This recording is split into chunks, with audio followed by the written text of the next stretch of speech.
It's great to meet you, John, and Okay. I appreciate you spending some time. First and foremost, it'd be actually great to know a little bit about you and your company, so the audience get to know who John is. Yeah, Human, my company, was founded in 2013. We're headquartered in Boulder, Colorado. My background has all been in brand and user experience for about 27 years now. So I started when I was 19 at an agency in Dallas, Texas. I moved up to Portland, Oregon, founded an agency there called Five Edge Media. We were acquired, focused on user experience and UX UI. Popped around to big PR firm, popped to digital studio, and then my wife and I moved down to Boulder. I was working at Crispin Porter Burgeski here in town and left to pursue my passion of wanting to build products that I believed would move the human race. So Human was predicated on that idea. How can we move the human race through the skills and the services that we do as a brand and strategy agency? So that's my background career-wise. Personally, I'm married to my high school sweetheart. We've been together for 30 years. We have 4 kids. On the side, I teach advanced design at University of Colorado. I've been teaching there for about 5 years as a Nice. professor, and I'm a mentor at a group effort initiative out of LA, which is a really, really great organization that Ryan Reynolds started. So try to give back when I can with the little bit of free time I have. Which you probably don't have much with everything you're doing. I appreciate that. And what we're going to do is pick up on your experience and brain and look at it now and see what kind of trends or shifts are you seeing in the industry at the moment. The biggest shifts we're seeing, I mean, AI is the elephant in the room. It's not even the Mm. elephant in the room. Everybody's talking about it. Everybody's thinking about it. So the biggest shifts I've seen right now is really, um, I would probably say a mental shift from courage and unique differentiators to fear and survival. And that's what we're seeing in the marketplace, both from our Yeah. clients, but also from peers. There seems to be less focus on stuff that is exciting and groundbreaking and a little bit more reactionary to absorbing AI as a technology and absorbing the marketplace in a way that brands can survive. So if you were to talk to some of our client CMOs, the biggest thing that I'm hearing them say that they're nervous about is brand safety and brand security. Because the narrative right now is up for debate, and the narrative is changing at speed. People can create content, post it. It looks real, it feels real. So how do the brands own their story? So holistically, it feels like there's the ground shifting. You have people that are pretty freaked out, and then you have people like myself who just view it as a tool, just like anything else, and how do we implement it. So that's kind of what I'm seeing. A lot of more questions than answers, probably, in the marketplace. I'd be interested, is that exacerbated by any worries or concerns, about the economy? Do you Oh, feel that's, 100%. yeah. 100%. Yeah, we're living in pretty uncertain times, and I know that that's a phrase that most generations prior to us could have said as well, even more so. Hmm. Wars and famines and disease, but it's pretty uncertain right now, and I think that is exacerbating it. Yeah, double-edged sword. Two types of uncertainty, economic and technological, makes it Yeah. big. So when you look at AI, how's it impacting you and your strategy as you're now working in your day to day? For us internally, it's impacting our strategy. It's increasing the velocity at which we could get to good ideas, because the machines and the robots, they're going to give us access to all of humanity's information at speed through AI, and that initial um, information gathering is so much faster. So rather than doing a lot of qualitative, quantitative research and having to do that over a long period of time, we could do it much faster through finding trends and insights with AI, and then augmenting that with a particular question set that we have for the challenges for our clients. But pairing that up, moving very, very fast and getting to a bucket of insights and information and observations that we as human beings within our agency can then assess and make recommendations and decisions on. So it's speeding up our work on the front end quite a bit.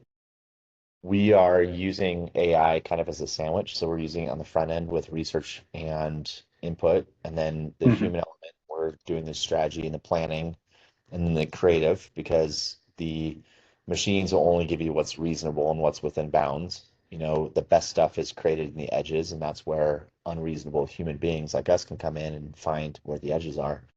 And then on the back half, we've used AI a few times for clients when it comes to just production work.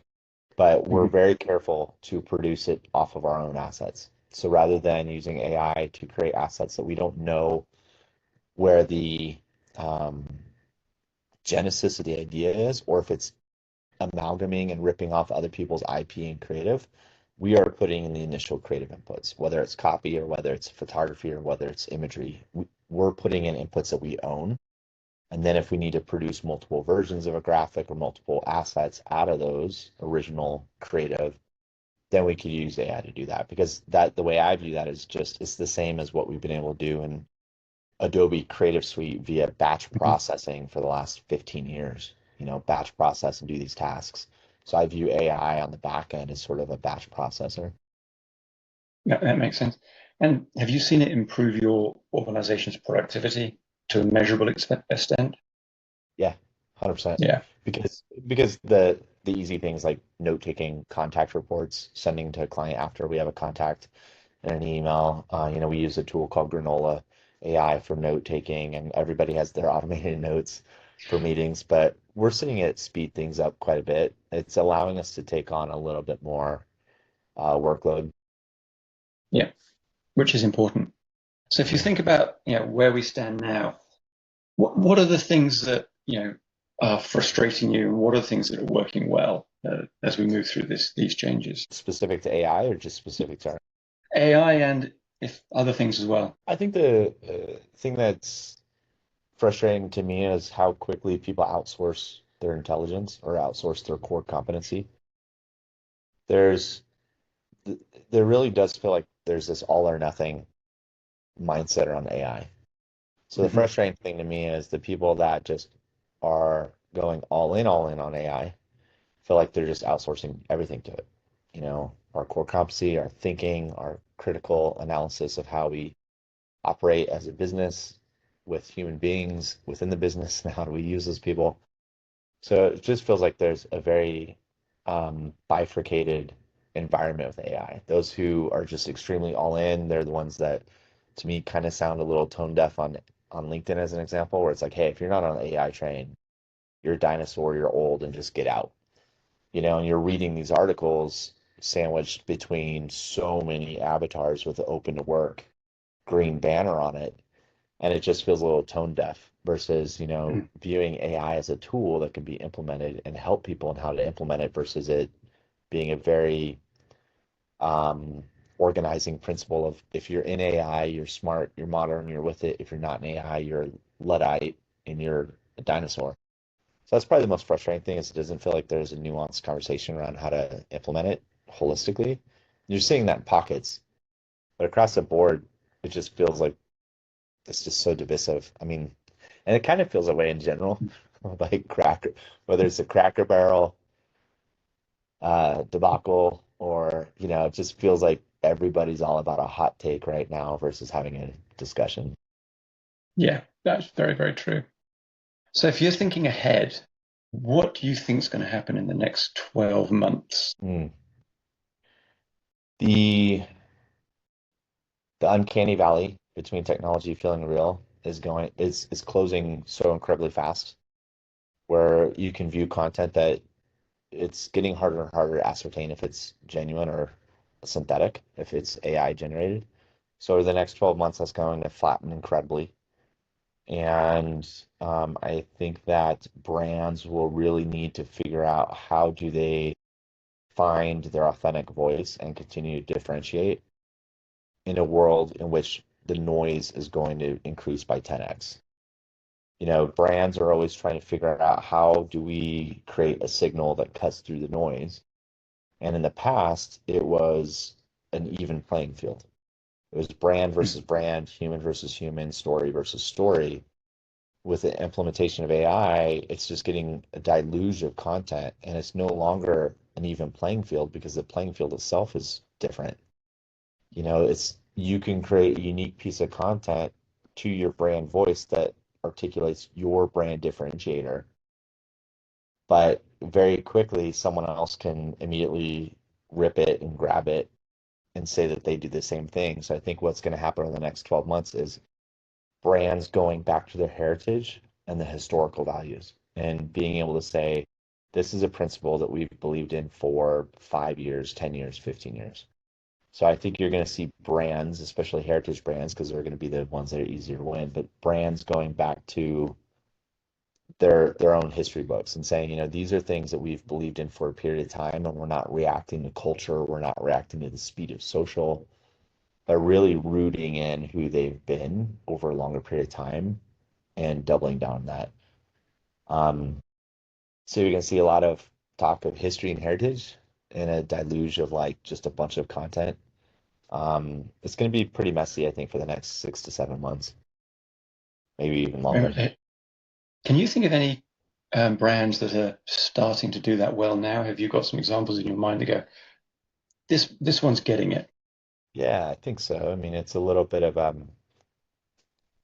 vested interest on my Mm, part, but we did work with Land O'Lakes, and yeah, they're over 100-year-old co-op, 1,700 plus farmers across America, and they're four large brands. They're not just butter. They have four large brands under their enterprise.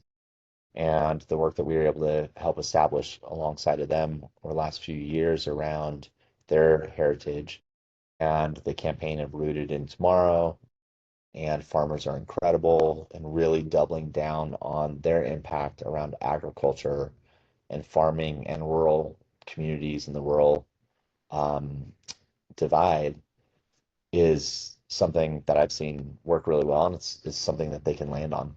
I think then you have brands like Nike that have a ton mm, of brand equity, and they kind of went back to it for a while around winning, and if you have a body, you're an athlete, just do it. And I think they're wavering a little bit now. Trying to think of other heritage brands. There's one I saw the other day, although maybe it wasn't, maybe it's me because I'm getting older. I can't remember the brand, but it was a boot company that was like 110 years old. And the ad campaign it was in, I saw it in SFO, and it was all plaster all over, and it was like a 110-year-old startup, and they're kind of really owning their heritage, but how they move fast, and so. that's cool. And those are good examples. And as you said, more people are going to have to dig into it, and it's going to become very hard for those who don't have it to differentiate. Mhm. Um, so, if you had one last thing to say before we closed out about maybe how you're going to help your organizations address this approach, can you think of something that you could share without giving away any of your intellectual capital? Yeah, I appreciate that. Um, the way that we're really helping the organizations we work with is what we call the unspoken truth. So it's sort of our secret sauce, which is it's a pairing of you uncover the human truth and you uncover the tension. And by uncovering it, that just means these are things that are either buried intentionally or unintentional, but they're not talked about. And by uncovering that and solving for the unspoken truth, that's allowing us to find ways to truly differentiate on our client standpoint and help them win. And it's all the stuff that smart agencies know, which is people don't buy better, they buy different. You're not going to win by being better than your competition. You're going to win by finding the wedge play and the differentiation. So for us, we're really helping our clients win by answering what is the unspoken truth. And we have a whole process of going through that and identifying that and then solving for that. And then that gives us a roadmap to differentiation and transformation and all the other buzzwords that a lot of agencies talk about. But it's actually then produces work that we believe in and that has core conviction and helps them stand out. That's awesome. I really appreciate it. And I very much appreciate you sharing your point of view. Absolutely. Thank you for being part of the podcast. Absolutely. My pleasure. Thanks for having me.